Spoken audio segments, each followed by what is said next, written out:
कराची की एक सड़क पर कुछ लोग जमा थे। रात का वक्त था। स्ट्रीट लाइट्स की पीली रोशनी में परछाइयां लंबी होती जा रही थी और माहौल में खेल का शोर भी था। एक गोल चीज को ठोकर मारी जा रही थी। देखने में फुटबॉल मैच लग रहा था, लेकिन जिस चीज को ठोकर मारी जा रही थी वो कोई आम फुटबॉल नहीं थी। न ही वो कोई रबर या चमड़े की गेंद ही थी। चमड़े की थी पर गेंद नहीं, एक इंसानी सिर था। एक जीता जागता इंसान जो कुछ घंटे पहले तक सांस लेता था। उसका नाम था अरशद पप्पू, लियारी का एक खूंखार गैंगस्टर। और उसे ठोकर मारने वाला कोई और नहीं, उसका ही अपना पुराना दुश्मन था, उजैर बलोच और उसके साथ बाबा लाडला। ये सीन किसी हॉरर फिल्म का नहीं था, ये पाकिस्तान के शहर कराची की हकीकत थी। वो शहर जिसे रोशनी का शहर कहा जाता था, उसकी गलियां खून से लाल हो चुकी थीं। आज हम आपको उसी खूनी खेल की कहानी सुनाएंगे। नमस्ते, मैं हूं निखिल और आप देख रहे हैं अलिफ लैला, जिसमें आज जानेंगे कराची के वाइल्ड वेस्ट यानी लियारी गैंग वॉर की पूरी कहानी।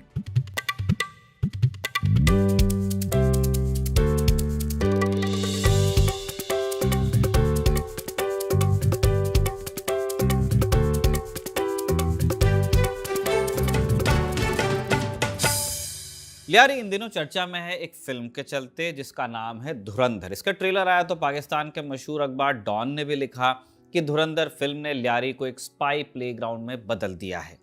लेकिन यह कहानी सिर्फ गोलियों और बम धमाकों की नहीं है।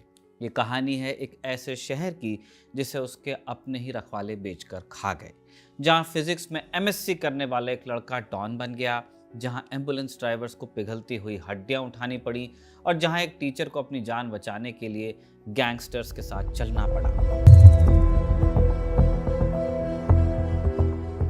पाकिस्तान का कराची, यहाँ एक इलाका पड़ता है लियारी नाम से, जिसे कहा जाता है कराची की माँ। शहर का सबसे पुराना हिस्सा या शहर के सबसे पुराने हिस्सों में से एक तो लियारी है ही। पाकिस्तान के लेखक और एक्टिविस्ट रमज़ान बलोच ने लियारी की अनकही कहानी नाम से एक किताब लिखी है। ये 2018 में आई। इसमें वो बताते हैं कि साल 1729 में एक हिंदू व्यापारी भोजोमल ने लियारी शहर की नींव रखी थी।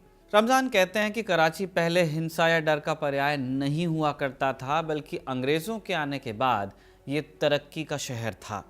1843 में शहर अंग्रेज़ों के हाथ लगा।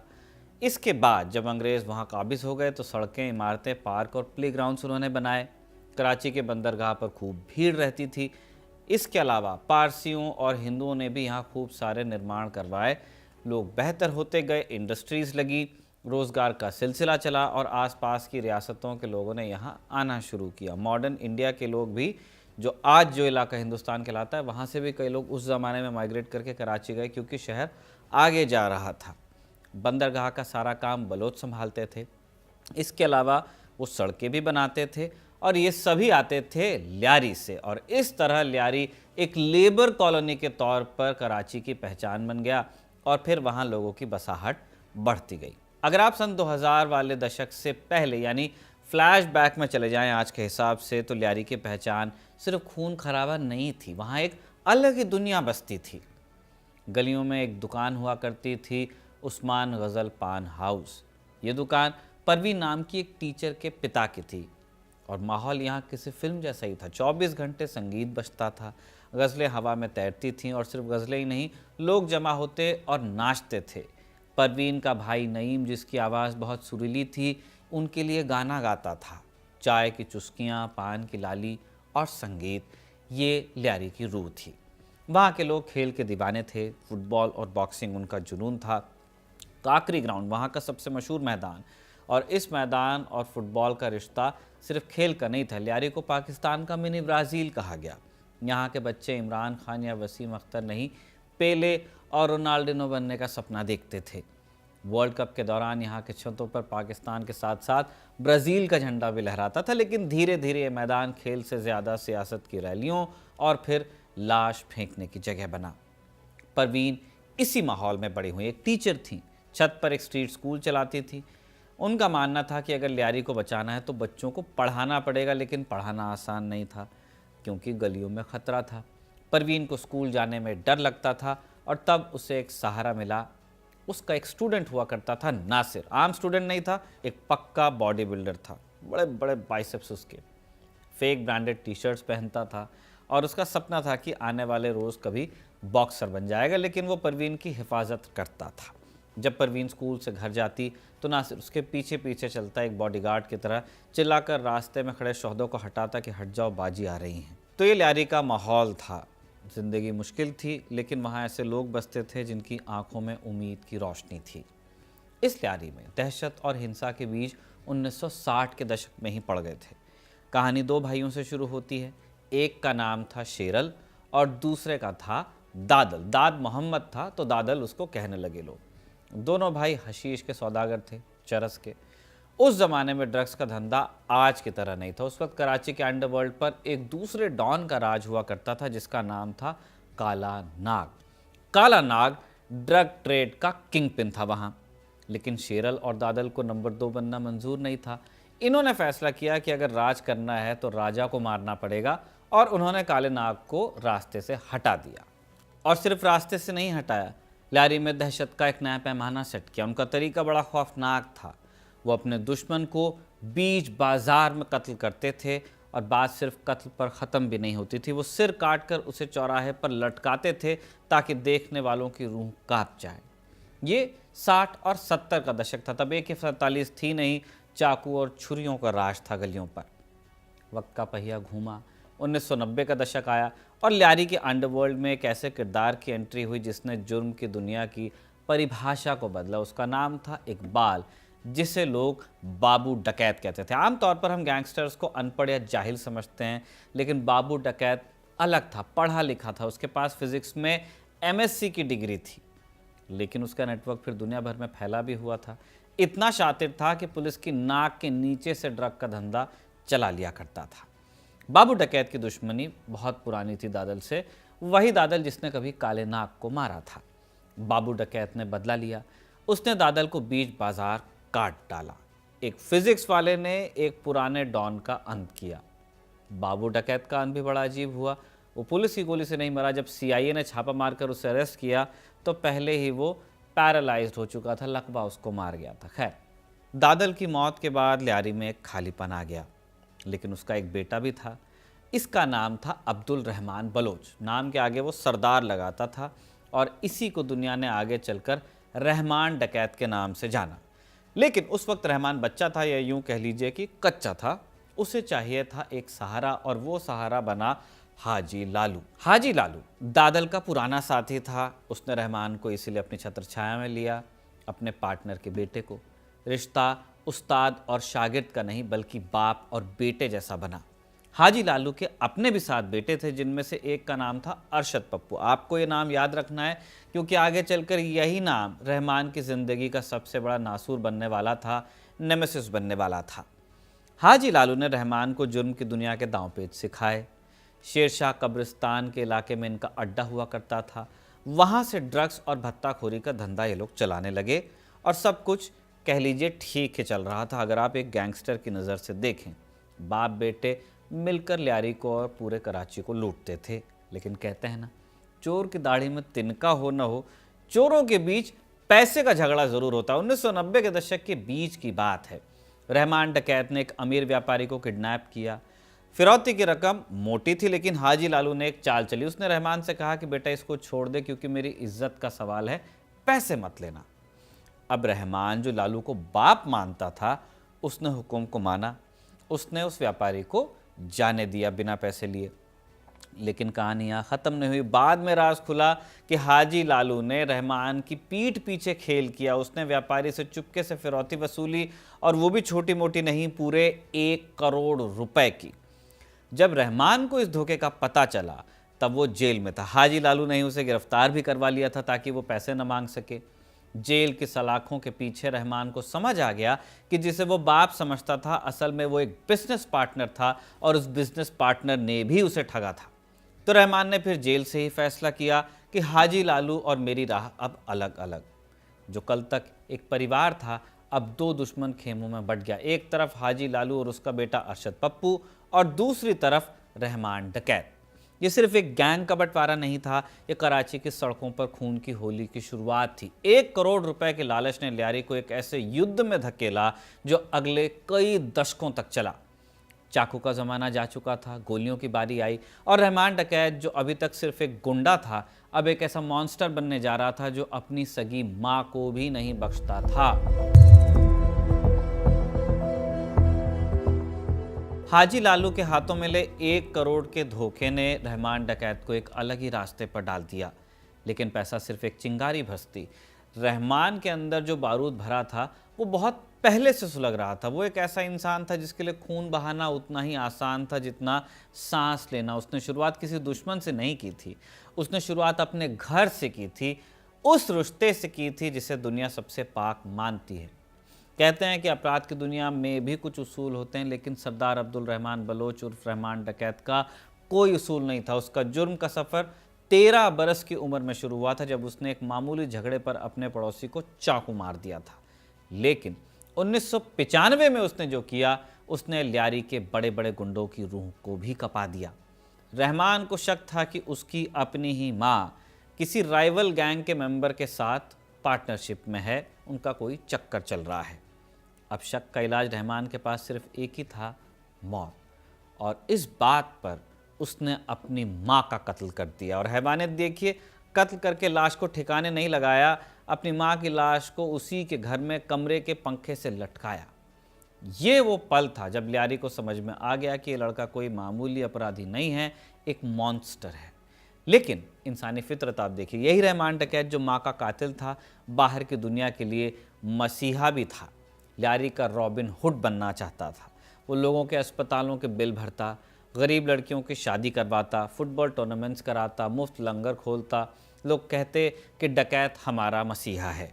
एक हाथ से वो लोगों का गला काटता था और दूसरे हाथ से उनकी मदद भी करता था। और यही उसके पार गेम का हिस्सा भी था। उसे पता था कि अगर पब्लिक साथ है तो पुलिस मेरा कुछ नहीं बिगाड़ सकती।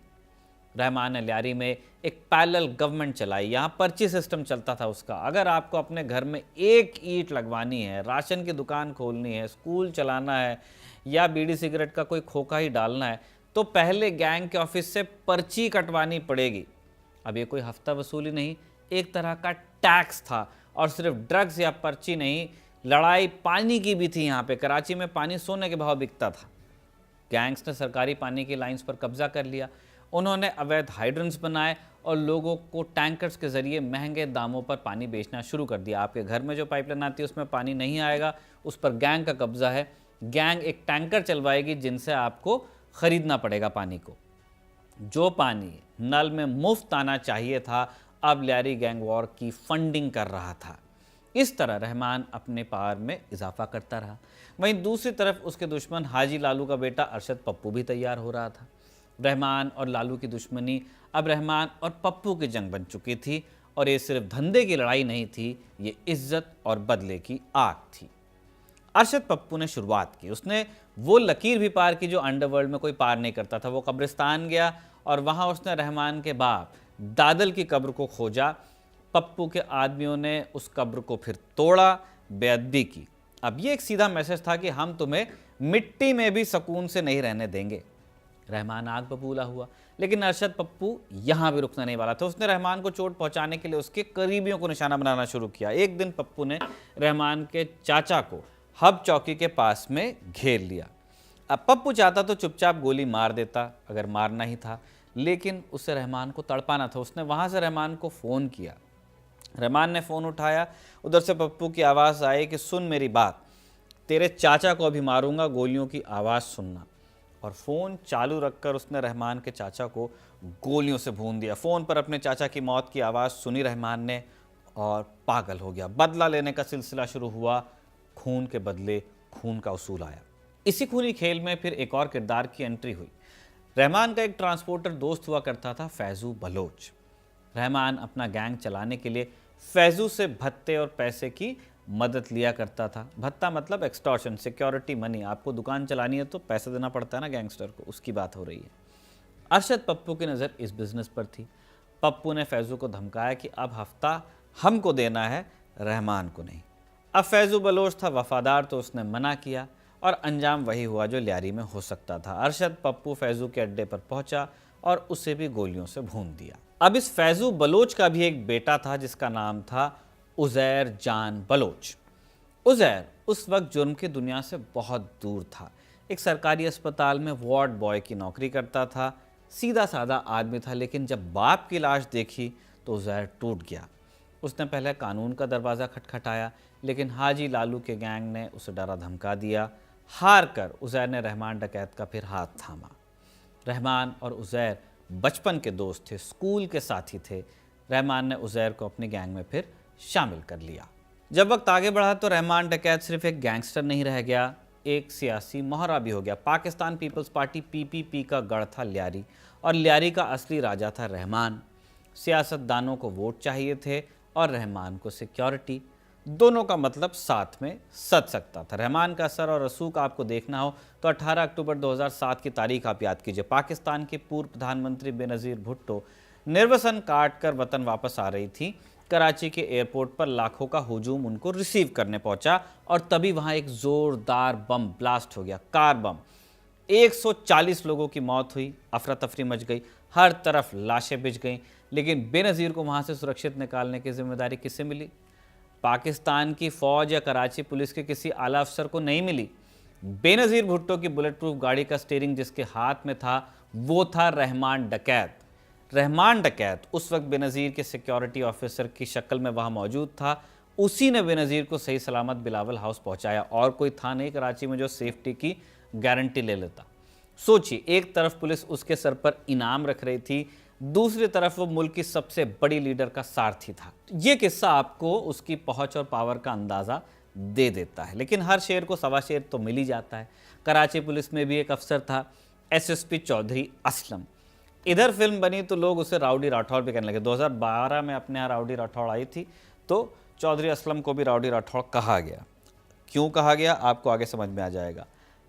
एनकाउंटर स्पेशलिस्ट थे आप, जुर्म का खात्मा करने का इनको टास्क मिला हुआ था। चौधरी असलम को पता था कि रहमान को पकड़ना लोहे के चने चबाने जैसा होगा, लेकिन 2006 में उसे एक मौका मिला, एक सटीक टिप मिली। चौधरी असलम ने अपनी टीम के साथ जाल बिछाया। बलूचिस्तान के इलाके विंदर में रहमान तब छिपा हुआ था। एक ज़बरदस्त ऑपरेशन हुआ और आखिरकार पुलिस ने रहमान डकैत को गिरफ्तार कर भी लिया। अब ये पुलिस के लिए बहुत बड़ा अचीवमेंट था। रहमान सलाखों के पीछे, पुलिस ने खूब खातिरदारी की। कहते हैं कि पुलिस का डंडा पड़ता है तो अच्छे अच्छों की हेकड़ी निकलती है। यहाँ भी वही हुआ। रहमान ने भी रो रो कर अपने सारे गुनाह कबूले, लेकिन कहानी में ट्विस्ट बाकी था। रहमान डकैत सिर्फ ताकतवर नहीं था, बहुत अमीर भी था, बहुत अमीर। उसने जेल के अंदर ही खेल किया। उसने चौधरी असलम के ही टीम के कुछ भ्रष्ट पुलिस वालों को खरीद लिया और रकम दी 5 करोड़ रुपए। 5 करोड़ रुपए में तब पुलिस वालों का ईमान खरीदा गया। अगली सुबह खबर आई कि रहमान डकैत तो फरार हो गया, और वो जेल तोड़कर नहीं भागा था कि सुरंग बना करके या सेन लगा के, इज्जत से मेहमान की तरह थाने से बाहर निकला। ये चौधरी असलम और पूरी कराची पुलिस के मुंह पर एक जोरदार तमाचे की तरह था। रहमान 2 बार इसी तरह जेल से फरार हुआ। ये चौधरी असलम के लिए सिर्फ ड्यूटी नहीं बल्कि फिर इज्जत का सवाल बना। उसने कसम खाई कि अब वो रहमान को गिरफ्तार नहीं करेगा, उसका काम तमाम करेगा। फिल्म चल रही है और यहीं से शुरू हुआ वो खूनी खेल जिसका अंत एक एनकाउंटर पर होना था। लेकिन उससे पहले एक रिपोर्टर और एक एम्बुलेंस ड्राइवर की ज़िंदगी में तूफान आना बाकी था।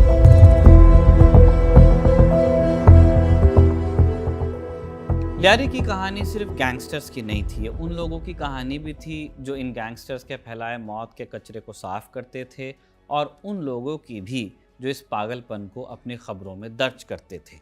रहमान डकैत के फरार होने के बाद शहर में दहशत थी, लेकिन इस दहशत के बीच 2 आम लोग अपनी ज़िंदगी की सबसे बड़ी लड़ाई लड़ने जा रहे थे। एक एम्बुलेंस चला रहा था और दूसरे के हाथ में था कैमरा और एक कलम। पहला नाम सफदर का है, कराची का एक एम्बुलेंस ड्राइवर जो ईदी फाउंडेशन के लिए काम करता था। सफदर की ज़िंदगी का बस एक ही मकसद था, इंतज़ार को ख़त्म करना। उसका भाई आदिल बचपन से पोलियो का शिकार था। अस्पताल की लाइनों में भाई को तड़पते देख सफदर ने कसम खाई थी कि वो किसी और को मदद के लिए इंतज़ार नहीं कर पाएगा। लेकिन कराची की सड़कें जज्बातों से तो चलती नहीं। सफदर का उस्ताद था चिड़ी बाबू। उसे चिड़ी बाबू इसलिए कहा जाता था क्योंकि वो एक जगह टिकता नहीं था, चिड़िया की तरफ फुदकता रहता था, तो चिड़ी बाबू लोगों ने नाम रख दिया। अजीब आदमी था, लाशें उठाते वक्त भी डांस करता था। शायद मौत को झेलने का, प्रोसेस करने का उसका यही तरीका था। सफदर के पास एक दिन एक कॉल आया कि लियारी के काकरी ग्राउंड के पास एक लाश पड़ी है। सफदर पहुंचा। लाश किसी ड्रग एडिक्ट के लगी, कई दिन पुरानी थी, मक्खियां भिनभिना रही थी, मैगेट्स थे, कीड़े रेंग रहे थे, बदबू इतनी कि सफदर बर्दाश्त नहीं कर पाया और उसने सड़क पर उल्टी कर दी।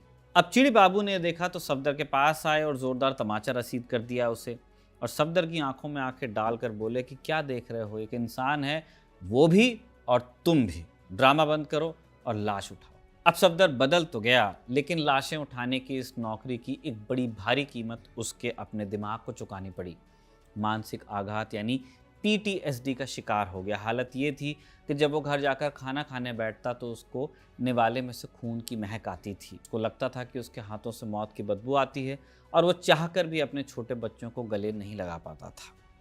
शहर के दूसरे हिस्से में एक और लड़का अपनी जगह बनाने की कोशिश कर रहा था और इसका नाम था जिले। जिले को बनना था इंजीनियर, लेकिन पढ़ाई में मन नहीं लगता था।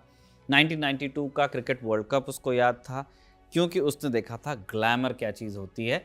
टीवी पर आना चाहता था तो वो क्राइम रिपोर्टर बना। शुरुआत में उसे लगा कि रिपोर्टर बनना वैसे ही होगा जैसा फिल्मों में दिखाते हैं, लेदर जैकेट होगी, सनग्लासेस होंगे, बाइक होगी, है ना, पुलिस वालों के साथ में अपनी ऐड चलेगी।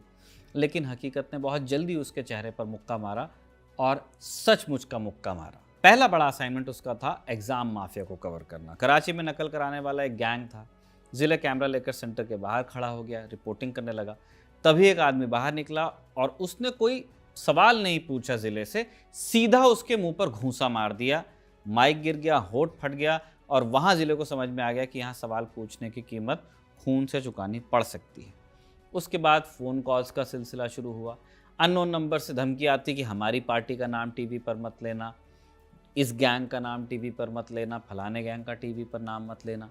माँ बाप डरे हुए थे, क्योंकि था भी वो शिया, और कराची में शिया होना अपने आप में एक रिस्क पैदा कर देता था। लेकिन जिले को तो लत थी, ड्रग्स की नहीं थी, ब्रेकिंग न्यूज़ की। उसको सबसे पहले सबसे बड़ी खबर चाहिए थी, और नशा उसका इस हद तक बढ़ गया था कि जिले इंसान से ज़्यादा एक मशीन बना। जिले के मोबाइल फ़ोन की गैलरी में फैमिली या दोस्तों की तस्वीरों की जगह एनकाउंटर में मारे गए अननोन लोगों की तस्वीरें होती थी। लाश के पास जाकर क्लोजअप लेता था ताकि पहचान सके कि मरने वाला कौन है। हर मौत उसके लिए एक स्कूप थी। तो अब आप याद रखिएगा, ये रिपोर्टर और ये एम्बुलेंस ड्राइवर आगे होने वाले घटनाओं के गवाह के रूप में हमसे मिलते रहेंगे। कहानी रहमान डकैत पर वापस आएगी। अब 2009 पुलिस के लिए सिरदर्द बन गया था वो रहमान डकैत। चौधरी असलम कसम खा चुका था कि इस बार वो अरेस्ट नहीं करेगा, सीधे करेगा एनकाउंटर। अगस्त की एक उमस भरी रात आई। फिर क्राइम रिपोर्टर जिले के फ़ोन की घंटी बजी। उधर एक पुलिस ऑफिसर तक कहा, एक बड़ी खबर है, रहमान डकैत हमको मिल गया, हम उसे घेरने जा रहे हैं, एक बड़ा इनकाउंटर होगा। जिले का दिल जोर जोर से धड़कने लगा। ये अब तक के उसके करियर की सबसे बड़ी खबर थी। 5 घंटे बाद फिर से फ़ोन आया कि काम हो चुका है। जिले अपनी टीम के साथ भागा। जगह उसे मालूम पड़ी बिन कासिम, यानी कराची के बाहर का एक इलाका है। वहाँ पुलिस की गाड़ियाँ थीं और ज़मीन पर खून से लथपथ एक लाश पड़ी थी, और चेहरा वही था रहमान डकैत का जो कभी बेनज़ीर भुट्टो की गाड़ी चला रहा था, आज धूल में पड़ा था। पुलिस ने इसे एक एनकाउंटर बताया, लेकिन सब जानते थे कि ये बदला था। रहमान डकैत का अंत हो गया इसी तरह, और ज़िले ने कैमरा ऑन किया और दुनिया को बताया, लियारी का शेर मर गया। अब राजा मर चुका था, लेकिन गद्दी तो खाली नहीं रह सकती। सवाल था कि अगला डॉन कौन होगा लियारी का। जिले को अपना स्कूप चाहिए था, और उसने अपने कॉन्टैक्ट्स घुमाए। उसे लियारी के एक बंगले में फिर बुलाया गया। यहाँ मिले 2 लोग। पहला उज़ैर बलोच, फैजू बलोच का बेटा, पढ़ा लिखा, साफ सुथरे कपड़े, इंग्लिश बोलने वाला, किसी कॉरपोरेट एग्जीक्यूटिव जैसा ही दिख रहा था। दूसरा बाबा लाडला, रहमान का राइट हैंड, कद में छोटा, चेहरे पर खूंखार भाव, ठेठ गुंडा आदमी। जिले ने पूछा कि अगला सरदार कौन हुआ।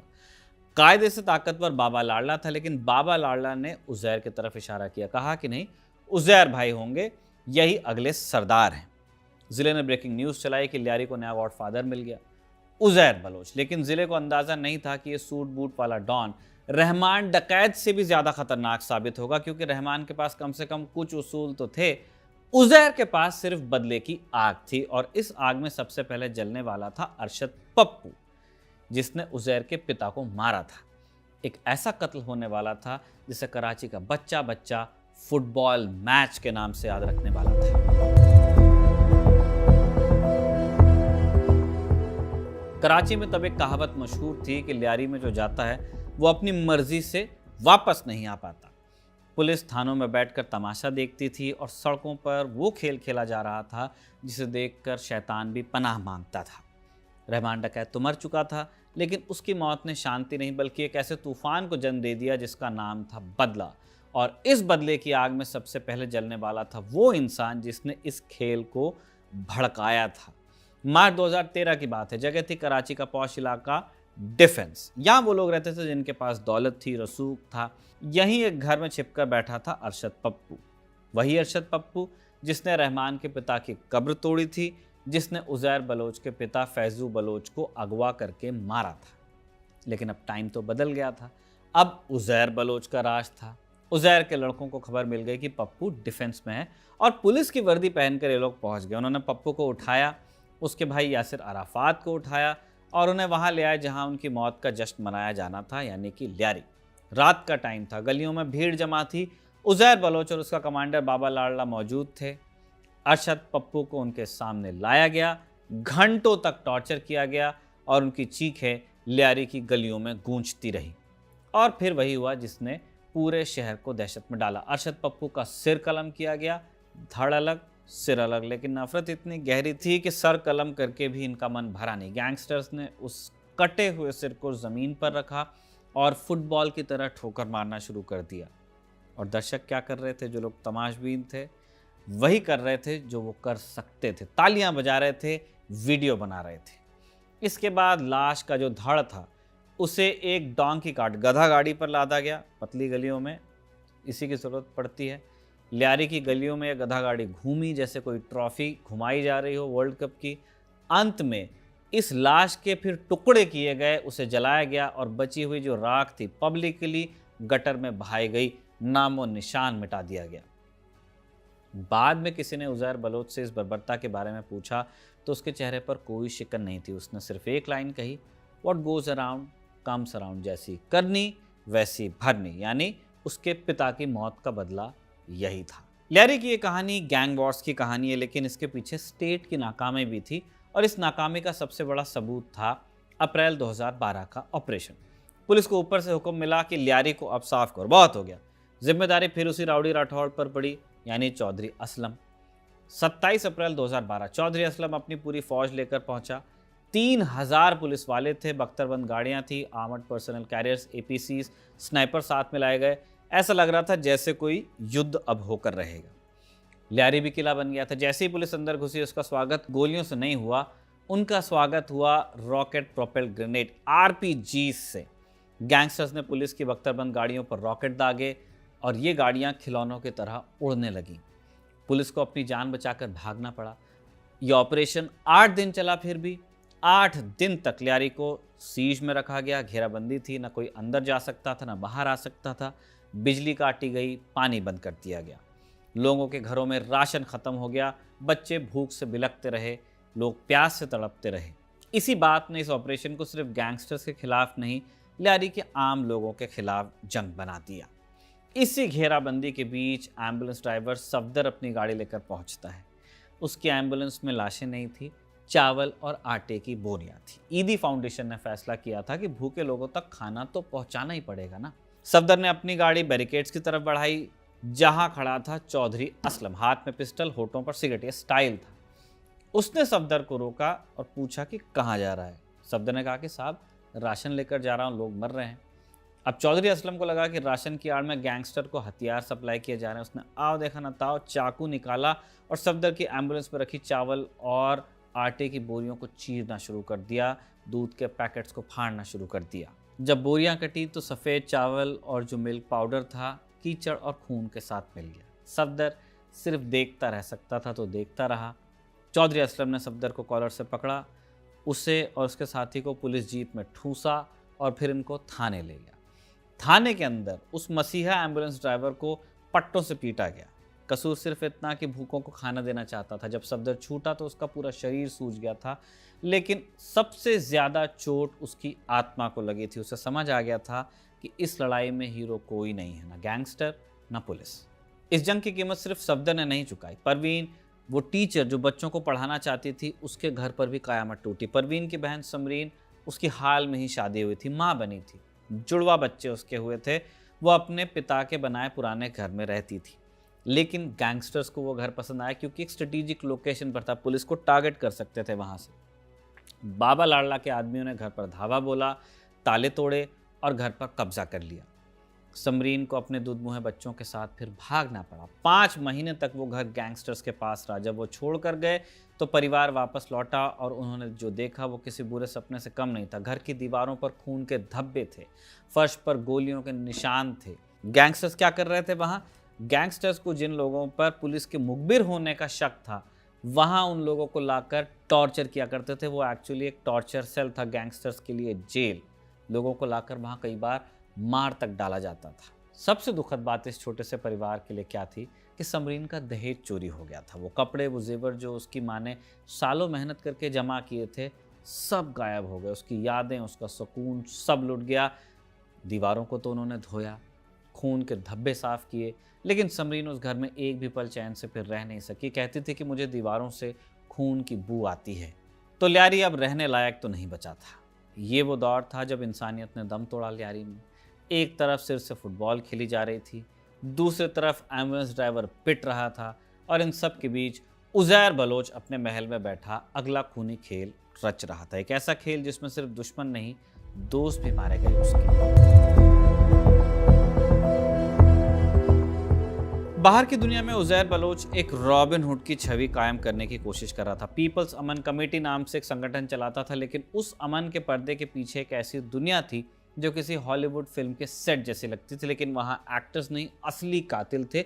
और उस सेट पर एक दिन टीचर परवीन को जाना पड़ा। चंदा मांगने गई थी, लेकिन वहाँ उसे अपनी ज़िंदगी का सबसे बड़ा झटका लगा। साल था 2011। बलूचिस्तान में बाढ़ आई। परवीन पीड़ितों के लिए पैसा इकट्ठा करने के लिए गई। किसी ने सलाह दी कि उजैर बलोच के पास जाओ, दान पुण्य करता है, तुमको भी पैसा देगा। परवीन जानती थी ये सब कि किस काम में ये लिप्त है। न चाहते हुए भी अपने दोस्त सोहेल के साथ उजैर की हवेली पर चली गई कि 4 पैसे मिलेंगे तो ज़रूरतमंद के हाथ में ही रखूंगी। अब उजैर का घर जब उसने देखा तो घर नहीं था, महल था। अंदर घुसते ही परवीन की आंखें फटी रह गईं। बड़ा सा स्विमिंग पूल, कमरे के बीचों बीच एक बड़ा लकड़ी का झूला और दीवार पर एक आर्टिफिशियल झरना। उजैर वहां राजा की तरह बैठता था, लेकिन असली झटका परवीन को तब लगा जब उसने उजैर के पीछे खड़े बॉडीगार्ड्स को देखा। वो बॉडीगार्ड जो हाथ में बंदूक लिए परवीन पर निशाना साधे खड़ा था, वो कोई और नहीं, परवीन का अपना कजिन था, ममेरा भाई सईद। सईद कभी सरकारी नौकरी करता था, अब एक गैंगस्टर का बॉडीगार्ड बन चुका था। अब उजैर बात तो बड़े प्यार से करता था, लेकिन उसमें एक टशन तो था। उसने कहा कि मैं बलूचिस्तान के लिए पैसा नहीं दूंगा, मैं सिर्फ ल्यारी का सरदार हूं। और तभी परवीन को एक अजीब सी आवाज़ सुनाई दी। झरने के पानी की आवाज़ के पीछे से चीखें आती थी, इंसान की चीखें। सीन ये था कि वो झरना सिर्फ सजावट के लिए नहीं था, वो एक टॉर्चर सेल की आवाज़ को दबाने के लिए चलाया जाता था। उजैर का खौफ सिर्फ उस झरने तक सीमित नहीं था। उजैर बलोच को जानवरों का बड़ा अजीब शौक था।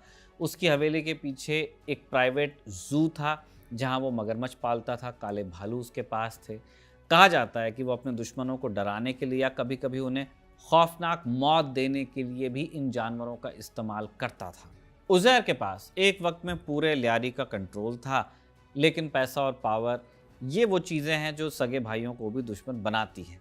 उजैर और उसके कमांडर बाबा लाडला के साथ भी यही हुआ। हफ्ता वसूली के बंटवारे पर झगड़ा हो गया और ल्यारी बीच से टूट गया। आधा उजैर का हो गया, आधा बाबा लाडले का। अब जंग और खूनी हुई। उजैर ने बाबा लाडला को मारने का प्लान बनाया। मौका था एक फुटबॉल मैच।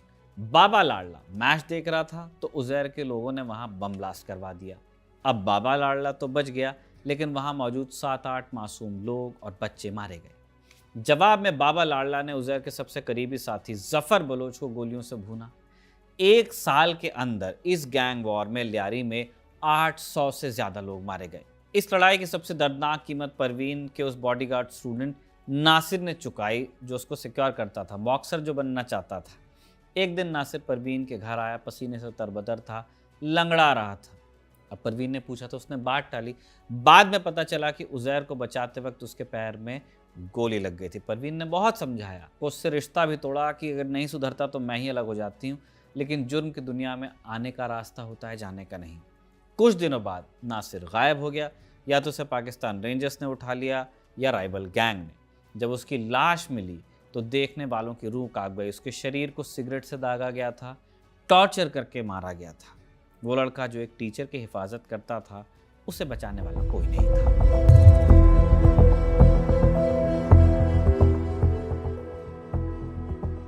लियारी अभी उज़ैर बलोच और बाबा लाडला की आपसी जंग से ही जूझ रहा था कि शहर में एक तीसरे दुश्मन ने दस्तक दी। और ये दुश्मन लियारी का लोकल गुंडा नहीं था, ये सैकड़ों मील दूर अफगान बॉर्डर और वजीरिस्तान के पहाड़ों से आया था। हुआ ये कि 2009 के बाद पाकिस्तानी फौज ने NWFP में और जो बाकी उसकी वेस्टर्न बॉर्डर से वहाँ आतंकवादियों पर एरियल बॉम्बार्डमेंट शुरू किया। हवाई जहाज से बम गिराते थे। तो अपनी जान बचाने के लिए तालिबानी आतंकवादी वहाँ से भागे। अब इन आतंकवादियों को छिपने के लिए एक ऐसे शहर की तलाश थी जो 1 बहुत बड़ा हो ताकि वहाँ कोई उन्हें बॉम्ब ना कर सके, 2 इतना बड़ा हो कि वहाँ जाकर कोई गुम भी हो सके। और ऐसा शहर एक ही था पाकिस्तान में, कराची। ये आतंकवादी कराची के पख्तून इलाकों जैसे सोहराब गोट में आकर बसने लगे। शुरुआत में इन्होंने गैंगस्टर्स की तरह बैंक्स लूटे और फिरौती मांगी, लेकिन इनका मकसद सिर्फ पैसा तो नहीं था। इनका असली मकसद था पाकिस्तानी स्टेट को घुटनों पर लाना। 8 जून 2014 की रात 10 तालिबानी आतंकवादी जो अत्याधुनिक हथियारों जैसे ग्रेनेड्स और रॉकेट लॉन्चर्स से लैस थे, कराची के जिन्ना इंटरनेशनल एयरपोर्ट पर हमला करते हैं। हमलावरों ने एयरपोर्ट सिक्योरिटी फोर्स यानी ASF की नकली वर्दियां पहनी थी। रात को 11 बजे इन्होंने हिट किया था। अब यह हमला किसी सड़क या बाजार पर तो था नहीं, यह हमला पाकिस्तान की अर्थव्यवस्था की गर्दन पर था। रनवे जंग का मैदान बना, फौज और आतंकवादियों के बीच सीधी लड़ाई हुई। सुबह 4 बजे तक खूनी खेल चला। सभी 10 आतंकवादी मारे गए, लेकिन सरकार की नींद हराम हो गई।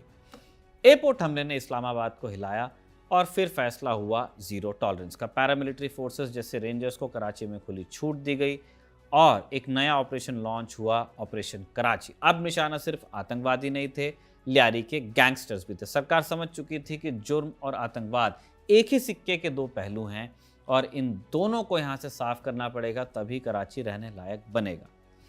इस सफाई अभियान में सबसे पहले उस सुल्तान का अंत होना था जो खुद को लियारी का शेर समझता था, SSP चौधरी असलम, वही पुलिस वाला जिसने रहमान डकैत को मारा था।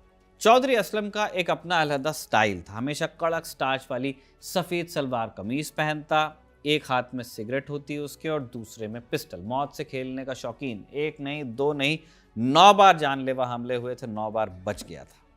एक बार तालिबान ने उसके घर को ही बम से उड़ा दिया था और तब वो मलबे से जिंदा बाहर निकला और उसने अपनी वर्दी की धूल झाड़कर मीडिया के सामने कहा था, मैं इन दहशतगर्दों को जहन्नुम में भी नहीं छोड़ूंगा। मैं शहीदों को दफन नहीं करता, मैं हमलावरों को दफन करता हूँ। इस एक लाइन ने चौधरी असलम को पूरे पाकिस्तान में फेमस कर दिया, सुपर कॉप बना दिया। तालिबान हालांकि इसे बख्शने वाला था नहीं। 2014 में एक दिन उसकी गाड़ी पर एक सुसाइड बॉम्बर ने हमला किया। 200 किलो RDX से भरी हुई थी गाड़ी। कराची पुलिस का सबसे खूंखार चेहरा इसी तरह धुएं में गायब हो गया। लेकिन पाकिस्तान सरकार सीरियस तो हो ही गई थी। चौधरी असलम के मरने के बाद भी ऑपरेशन नहीं रुका। रेंजर्स ने लियारी और सोहराब गोट को घेरा। अब गैंगस्टर्स के भागने का वक्त था। बाबा लाडला जो कभी उज़ैर का राइट हैंड था, वो कराची से भागकर ईरान बॉर्डर के पास छिपा, बलूचिस्तान जा करके। लेकिन 2017 में रेंजर्स वहां पहुंचे, एक एनकाउंटर हुआ और गोलियों के बौछार में बाबा लाडला मारा गया। और उज़ैर बलोच उस ज़्यादा चालाक निकला, कभी बुर्का पहनकर तो कभी एम्बुलेंस में छिपकर कराची से भागा, नकली पासपोर्ट बनवाया और स्पीड बोट के जरिए मस्कट भागा, फिर दुबई गया। लेकिन ये भागम भाग ज़्यादा दिन चल नहीं पाई। इंटरपोल ने उसे दुबई बॉर्डर पर पकड़ ही लिया। उज़ैर बलोच को फिर पाकिस्तान लाया गया और उसने कबूल कर लिया कि वो सिर्फ एक गैंगस्टर नहीं था। उसने ईरानी खुफिया एजेंसी को पाकिस्तानी सेना के राज बेचना कबूला, फर्जी दस्तावेज़ों पर ईरान की नागरिकता लेना कबूला। यानी लियारी का सरदार देश का गद्दार था। उसने 198 लोगों के कत्ल की बात कबूली। अप्रैल 2020 में एक मिलिट्री कोर्ट ने उज़ैर बलोच को जासूसी के आरोप में 12 साल की सज़ा सुनाई। उज़ैर बलोच की गिरफ्तारी हुई थी जनवरी 2016 में। अब यहाँ आप एक और नाम सुनेंगे जो आपको याद ही होगा, कुलभूषण जाधव का। भारतीय नागरिक, पूर्व इंडियन नेवी ऑफिसर। जाधव तब एक बिजनेस के लिए ईरान में थे। 2016 के मार्च महीने में कुछ पाकिस्तानियों ने उन्हें ईरान में किडनैप किया, फिर उन्हें पाकिस्तान ले जाया गया। इंटर सर्विसेज पब्लिक रिलेशन यानी ISPR ने दावा किया कि जाधव को बलूचिस्तान में पकड़ा गया, जबकि सच्चाई ये थी कि उन्हें ईरान से अबडक्ट किया गया था। ISPR ने इल्ज़ाम लगाया था कि जाधव एंटी पाकिस्तान एक्टिविटीज़ में इन्वॉल्व थे। गल्फ न्यूज़ की एक रिपोर्ट के मुताबिक जाधव की मदद कर रहा था कौन? उज़ैर बलोच। बाद में बलोच का ईरानी कनेक्शन भी सामने आया और इसी का फ़ायदा उठाकर जाधव मामले में पाकिस्तान ने खूब राजनीति भी की। ISPR ने जाधव के कबूलनामे का एक अलेजेड वीडियो जारी किया। भारत सरकार ने इसे सिरे से नकारा और कहा कि जाधव पर दबाव डालकर ये सारी बातें उनसे कहलवाई गई। उन्हें डरा धमकाकर टॉर्चर करके वीडियो बनवाया गया।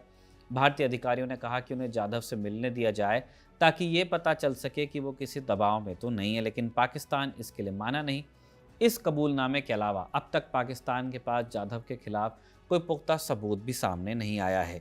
2017 में पाकिस्तान की मिलिट्री कोर्ट ने जाधव को मृत्युदंड की सज़ा सुनाई थी और इसके बाद उन्हें काउंसलर एक्सेस यानी राजनयिक पहुंच जो होती है कि हमारे डिप्लोमेट्स मिल सकें, दी गई, लेकिन अब तक उन्हें उच्च अदालत में अपील का अधिकार नहीं दिया गया है। साल 2020 में जब उज़ैर बलोच को सज़ा सुनाई गई तब भी पाकिस्तान ने इस मामले में भारत को घसीटा था।